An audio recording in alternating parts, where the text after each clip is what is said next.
Alors, Bezrat Hashem, le Chok d'Israël ce matin, Lilou Nishmat Aisha, Myriam Yamna Bat Chana, et aussi Machlouf Eliyahu Ben Frecha et Mordechai Shamir Ben Yehudit. Alors, le Chok Israël ce matin, chez la Gemara de Shabbat 62b, Reshit Shemanim Imshachu. Il y a un verset dans le prophète Amos. Reshit Shemanim Imshachu. Il y avait un parfum très très cher à l'époque du Talmud. Quel était ce parfum? C'était plus de l'huile parfumée. Il mettait de l'huile parfumée. Quel était ce l'huile parfumée? Amar Rav Yehuda Amar Shmuel, c'est paliaton. C'est le paliaton. Paliaton, il faisait ça d'un fruit qui s'appelle le persimo. Okay? D'ailleurs, c'est écrit que dans le Gan Eden, le grand tzadikim, on le mérite chacun d'avoir un fleuve ou plusieurs fleuves de l'eau de persimo. Ça veut dire qu'il y a de fleuves qui coulent avec cette chemin. Okay? Et le tzadikim, il jouit de ça dans le Gan Eden. Il y en a qui ont 13, il y en a qui ont plus, il y en a qui ont 1. Chacun selon son mérite. Mais pour te dire que cette huile était une huile très très importante. Et là, Metiv Rav Yosef, dit Rav Yosef, Afal Paliaton, Gazar Rabbi Yehuda ben Baba. Rabbi Yehuda ben Baba a décrété qu'après la destruction du temple, les femmes ne mettent plus le paliaton. Pourquoi? Pour sentir la douleur de la destruction. Alors il voulait diminuer ce plaisir pour que les gens prient pour la construction du nouveau Beth Mikdash. Parce que si tu as toujours du plaisir, tu ne sens pas que tu as besoin de quelque chose. Ken? Alors il a décrété Rabbi Yehuda ben Baba à la paliaton. La Gemara continue. Et qu'on a décrété aussi Mizreke Yain. Qu'est-ce que c'est Mizreke Yain? Des fontaines de vin. Qu'est-ce que c'est des fontaines de vin? Alors, Rabbi Ami et Rabbi Assi, Chadamar Kenish Kninin. Qu'est-ce que c'est Kenish Kenin? Kenish Kenin, dit Rashi, était un verre double. Alors, il y avait deux verres collés un à côté de l'autre. Tu mettais le vin dans un, et il y avait une technique, dit Rashi, il y avait une technique en manout. C'était une technique, les gens jetaient le vin dans l'air et ils attrapaient ça avec le deuxième verre. Pourquoi ils ont fait deux verres? Tu mets le vin dans un, tu le jettes en l'air et tu attrapes ça dans l'autre. C'était une technique. Okay? Et ça, c'était comme la simha. Ça emmenait la joie. Comme nous on fait quand tu as la joie. Qu'est-ce que tu fais? Le haïm. On se tape le verre. Eux, ils jetaient comme ça le vin, ils l'attrapaient avec l'autre verre. Okay? Alors ça aussi, ils ont décrété. Pourquoi? Encore à cause de Beth Amikdash qui est détruit, on ne voulait pas. La Gemara nous rapporte de Masechet Sota, on trouve un autre décret. Là-bas, Rav Huna, dans la page 45, Rav Huna a décrété de ne plus écouter la musique. On n'a plus le droit d'écouter la musique. Une fois que le Beth Amikdash est détruit, pourquoi?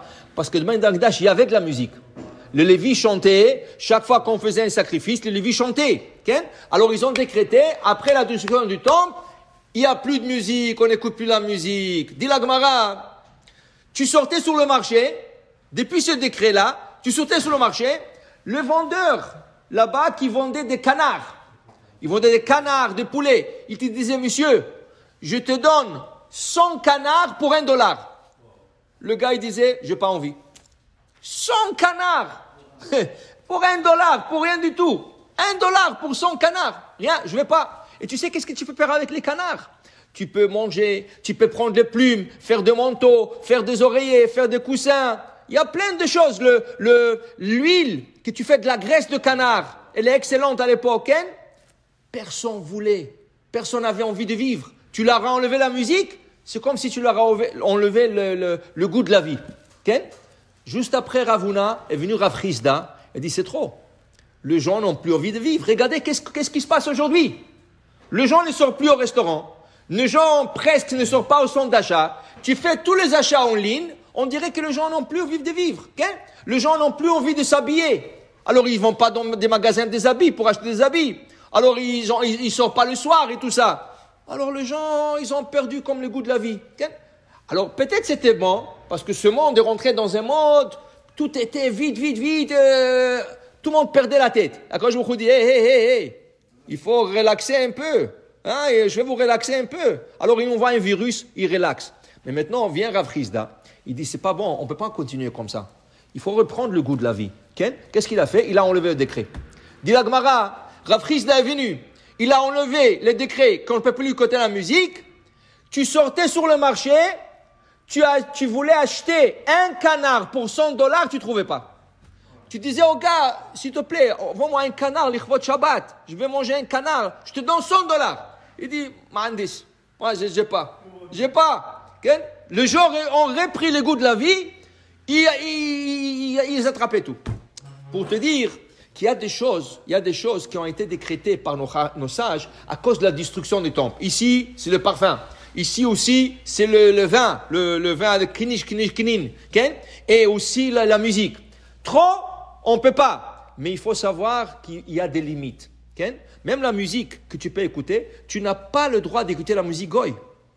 Qu'est-ce qu'il y a? D'abord, qu'est-ce qu'il y a dans la musique goy? I love you, I miss you, you die.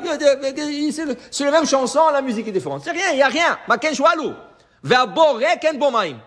La musique juive, Tehillim, de chansons de Tehillim, de la belle musique, ça donne envie, ça rappelle le Beth Amikdash, ça nous donne envie d'aller à la synagogue. Ça, oui. Alors déjà qu'on a le droit d'écouter la musique, pas tout. Rav Chisda n'a pas permis toute la musique. Regardez dans Igrot Moshe, regardez dans Haveda, tous les grands décisionnaires. Ils ont dit, la seule musique permise est la musique juive. Maintenant, toi, tu veux écouter musique de background. Ça veut dire la musique sans mots, ok, ça va. Mais pas de musique avec des mots goy qui donnent envie de faire des folies. Ça, non. Écoute la musique juive pour que tu reçois et tu te rappelles de Beth Amikdash. Okay? Alors, pour dire que voilà, cette Gemara nous dit, il faut savoir qu'il faut toujours avoir le souvenir de Beth Amikdash. Baruch Adonai le'olam. Amen ve amen.